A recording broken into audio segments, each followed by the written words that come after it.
போஷாக்கு vitamin செய்யும் முறை. இப்படி ஒரு டப்பாவை எடுத்துக்கொண்டு பிஸ்கட்டை போட்டு விட வேண்டும். செரலாக் அந்த மாதிரி. இப்போது இதில் இந்த பிஸ்கட் கொஞ்சம் போட்டுட்டு இதில் பாலை ஊற்றி அதில் அப்படியே அந்த குட்டிங்களுக்கு இது பண்ணால் அந்த பிஸ்கட் சத்தும் ஊறி ஒரு போஷாக்காக ஒரு கொஞ்சம் மாறுறதுக்கு வாய்ப்பு உண்டு. அது கொஞ்சம் நல்லா விரும்பி சாப்பிட்றதுக்கு எனக்கு தெரிஞ்சு. பாருங்கள், இதை நான் தயார் பண்ணிவிட்டேன். இந்த டாக் விடலை. ஆக்சுவலாக இது அது பிடிச்சிருக்கு. நம்ம இப்படி ப்ரிப்பேர் பண்ணது. நான் ஃபஸ்ட்டு குட்டிங்களுக்கு கொஞ்சம் கொடுக்கலான்னு பார்த்தேன். அது பிடிச்சிருக்கு. இரவு குட்டிங்களுக்கு கொஞ்சம் தரும்.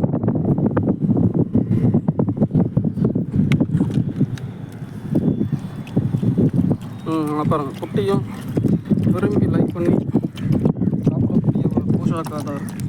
பிஸ்கட் கொஞ்சம் ஊறி இருக்குது, மில்க்கும் அதில் கொஞ்சம் ஊறி இருக்கிறதால செர்லாக் கலந்த மாதிரி அந்த ஒரு இது பவுடர் அந்த கலந்த மாதிரி ஒரு ப்ரோட்டீன் பவுடர் கலந்த மாதிரி நம்ம இதை ப்ரிப்பேர் பண்ணியிருக்கோம் லைட்டாக. இதெல்லாம் நம்ம பண்ணுறது தான். நம்மளே சின்ன வயசில்